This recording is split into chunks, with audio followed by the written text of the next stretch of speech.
melangkah, semua mata pasti memandang. Pagi, Pan. Udah makan belum? Pan, kamu harus banyak makan, nanti hitam loh.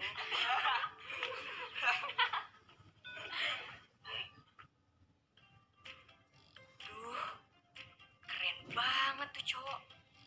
Coba dia jadi pacar aku. Jadi dulu saya sangat tertarik dengan sosok pria yang suka olahraga, apalagi hobi olahraga basket. Kenapa? Karena saya merasa cowok yang suka main basket itu keren. Woi. Cie, lihat gebetan lo tuh. Sampai yuk.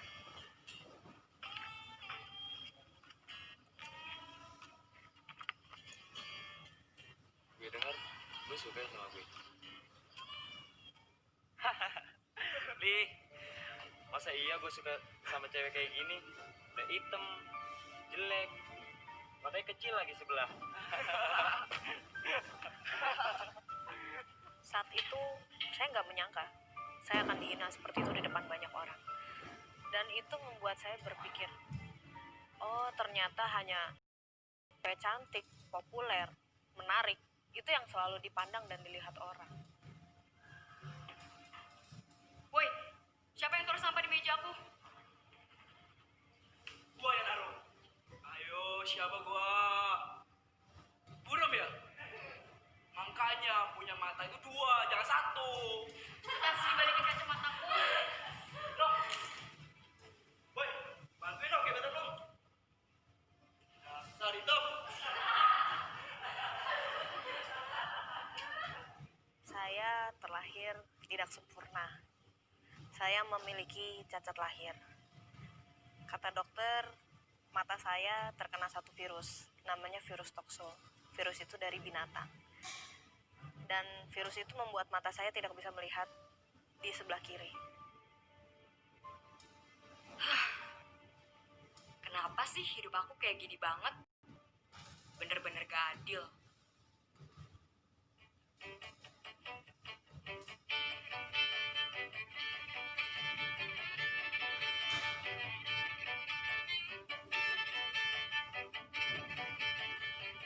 Ya elah, dia tuh senyum sama gue kali, bukan sama lo.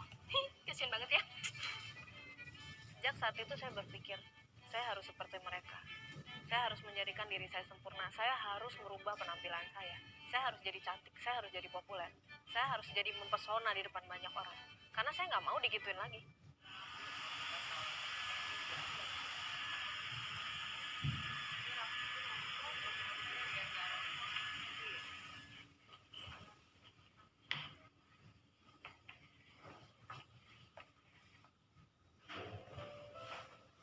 Kamu kenapa sayang?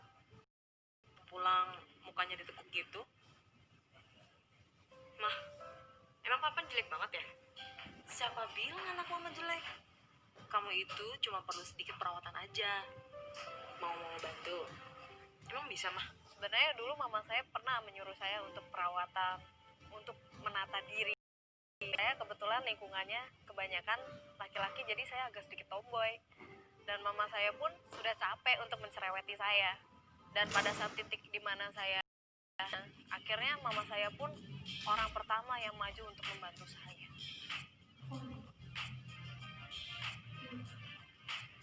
Mah, panas banget nih.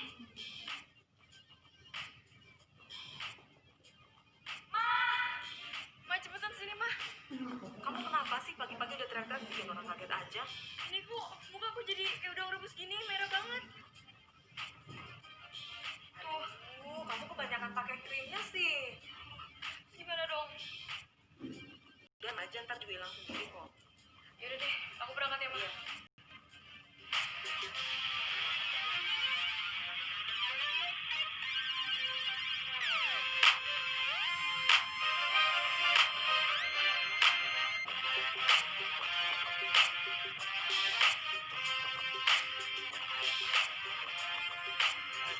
Kak, lagi nungguin Dewi ya? Iya sih. Tapi nggak apa-apa deh. Aku tungguin aja dia. Ngomong-ngomong, kulit kamu kok kemerahan gitu sih? Kamu lagi sakit? Enggak, Kak, nggak apa-apa. Duh, ini mimpi atau enggak ya? Kok dia perhatian banget sama aku? Jadi ternyata saya berhasil. Dan saya merasa banyak orang yang notice dengan perubahan saya.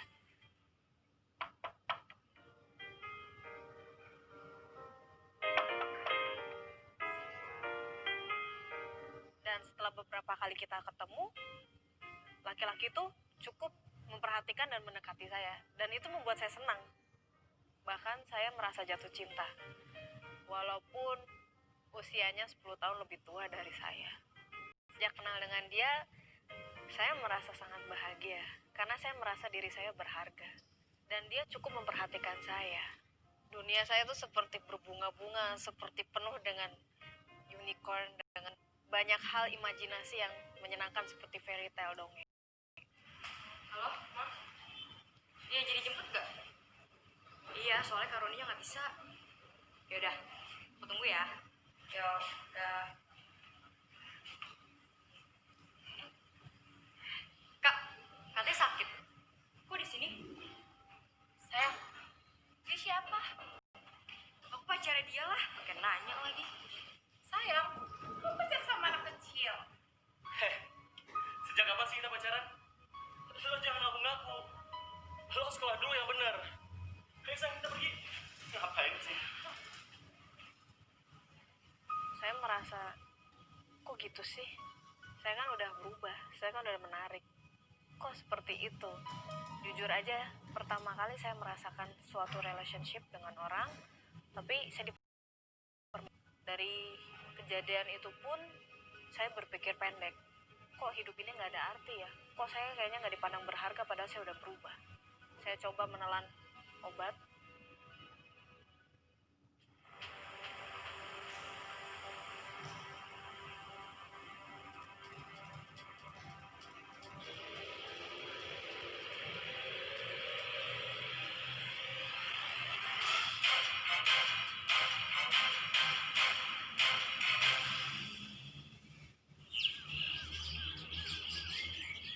Padahal saya yakin itu saya mati, tapi saya beruntung ternyata saya masih bisa diberi kehidupan. Dan tersadar dari situ, saya merasa saya harus move on. Saya harus bangkit. Kenapa? Karena saya merasa buat apa saya mati untuk orang seperti itu. Saya sakit hati dengan orang itu, tapi belum tentu orang itu mikirin saya. Dan dari situ, saya berusaha untuk lebih dewasa. Berusaha lagi lebih menata pribadi dan penampilan saya lebih baik lagi.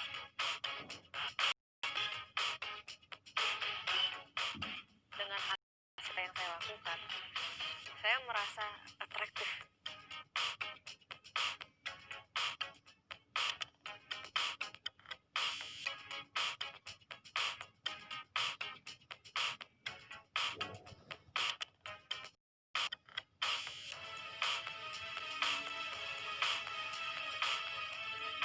Gue nggak nyangka. Lu kok bisa berubah kayak gini sih? Lu mau nggak jadi anggota geng? Dari cara saya bicara, dari saya berpakaian, dari penampilan, saya merasa lebih baik. Prestasi pun lebih baik lagi, pergaulan pun lebih luas, teman pun lebih banyak, relasi pun sangat luas. Dari situlah saya merasa, oh saya harus menjadi cewek modern, saya harus menjadi cewek modis. Kenapa? Untuk seperti ini, itu menjadi wanita yang lebih sempurna lagi. Kalau saya bisa tahu banyak hal.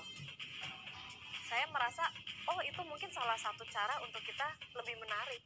Pertama kali, ya memang rasanya aneh, tapi lama-lama saya jadi adiktif. Saya merasa ketergantungan. Kenapa? Karena alkohol itu membantu saya melepaskan banyak masalah dan membuat saya lebih keren, membuat saya lebih modern. Di sekolah pun saya menjadi primadona. Saya menjadi orang yang lebih baik lagi dan saya cukup populer. Jadi perubahan drastis, perubahan besar dari saya yang upik abu, culun, jelek, tiba-tiba saya berubah menjadi seekor kupu-kupu yang luar biasa cantik. Dan saat saya merasa seperti itu, disitulah saya sombong. Saya merasa saya bisa segalanya. Saya juga cantik, saya juga pintar. Dan dari situ saya merasa tidak cukup hanya sekolah di Indonesia. Saya melanjutkan studi saya kuliah di Malaysia. Di situ pergaulan saya semakin hebat, semakin luas, dan saya merasa seperti kuda lepas kandang. Jadi saya bebas pengawasan dari orang tua, saya merasa semakin liar. Saya waktu di Malaysia pun sebenarnya keadaan tidak lebih baik, tapi secara pergaulan saya lebih buruk. Dan di Malaysia itu saya bertemu dengan satu pria. Saya waktu itu berpikir jodoh saya. Saya melihat dia sosok yang luar biasa, sosok yang perhatian. Bahkan saya menganggap dia sebagai pasangan hidup saya. Siapa sih wanita yang gak mau menikah? Siapa sih wanita yang tidak mau berkeluarga dan memiliki banyak anak? Itu adalah satu kebahagiaan dari sebuah kesempurnaan hidup. Dan itu pun yang saya inginkan. Ternyata apa yang saya harapkan, yang saya impikan, semua itu gagal. Kita putus.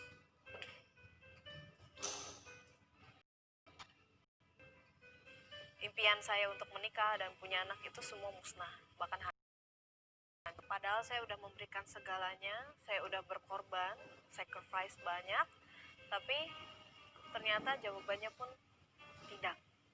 Dan saya merasa saya udah putus harapan. Saya pun merasa pengorbanan yang saya lakukan itu sia-sia, dan saya akhirnya memutuskan untuk tidak lagi berhubungan dengan orang itu. Saya cukup beruntung memiliki banyak sahabat yang selalu ada saat saya suka dan maupun saya berduka. Dan satu ketika kami bertiga mendapat satu invitation, undangan untuk makan. Hei, lu mau lagi ya? Gimana? Lu udah siap belum? Sebenarnya gue lagi malas keluar nih. Malas kenapa? Udahlah, cowok kayak gitu lo pikirin. Mending kita seneng-seneng.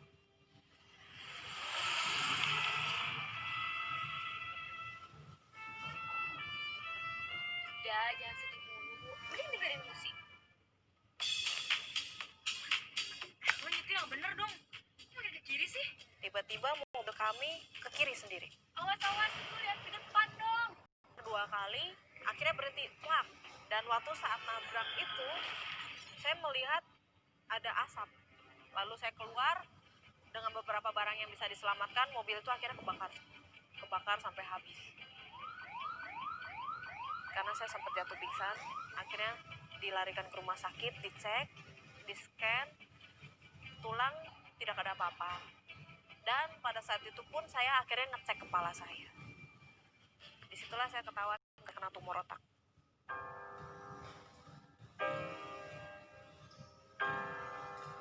Based on the observation, we found tumor in your brain.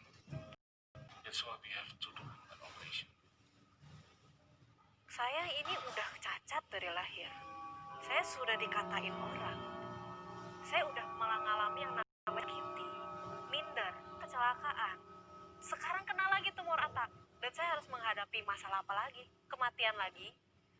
Saking terlalu banyak masalah di hidup saya yang terlalu banyak menghimpit dan menekan hidup saya merasa, kayaknya hidup saya ini cerita story-nya nggak bagus. Kata orang itu happy ending itu ada. Kata orang itu bahagia selama-lamanya itu ada. Tapi buat saya itu nggak ada. Karena apa yang saya alamin, begitu banyak proses perjalanan hidup saya, kok kebanyakan masalah dan masalah. Bahkan perasaan saya mengatakan, udah aja, matilah, ngapain hidup lagi. Kamu hidup juga nanti ada masalah lagi, nanti kena problem lagi. Jadi di situ saya merasa nggak ada artinya. Saat saya mengalami proses operasi, di situ saya mendengar satu suara lembut sekali, dan saya langsung tahu itu adalah suara Tuhan. Suara itu berkata dengan lembut, "Kenapa kamu menyakiti aku?" Saat saya mendengar suara seperti itu, rasanya hati saya sakit sekali. Saya sempat merasa, kok engkau meninggalkan aku? Kenapa Tuhan kasih cobaan begitu banyak? Kenapa Tuhan memberikan cerita hidup saya seperti ini? Dan di situ suara itu kembali muncul. Suara Tuhan kembali berbicara lagi kepada saya. belum saatnya kamu berada di sisi kananku. Masihlah ada waktumu untuk memuliakan namaku. Saya teringat sekali dengan sosok Tuhan Yesus. Tuhan Yesus itu rela, bahkan mati untuk kita semua. Siapa saya? Saya merasa kayaknya saya bukan siapa-siapa kok. Tuhan begitu peduli sama saya. Padahal saya ini udah nakal, udah melakukan banyak kesalahan. Saat saya dioperasi, saya benar-benar merasakan hadirat Tuhan dalam hidup saya. Disitulah saya benar-benar sadar Tuhan Yesus itu benar-benar mengasihi saya dan benar-benar tidak pernah meninggalkan saya dalam segala apapun yang saya lewati. Waktu pertama kali saya selesai operasi itu, saya juga sempat takut.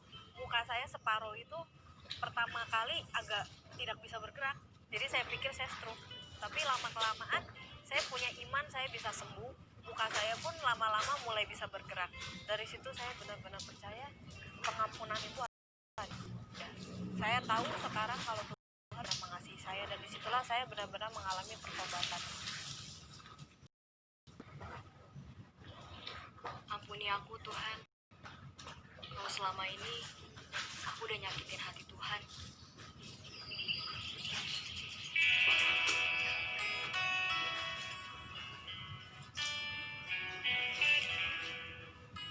Hai Pampan, Hai, lagi ngapain lo? lagi baca-baca aja. Habis operasi kita udah ngejalan bareng. Gimana kalau misalnya ini kita main? Gue nggak bisa, soalnya nanti sore gue mau ibadah. Besok gue mau cabut sama temen-temen gue aja ya. Saya tahu Tuhan menegur saya lewat apa yang saya lalui, apa yang saya alami.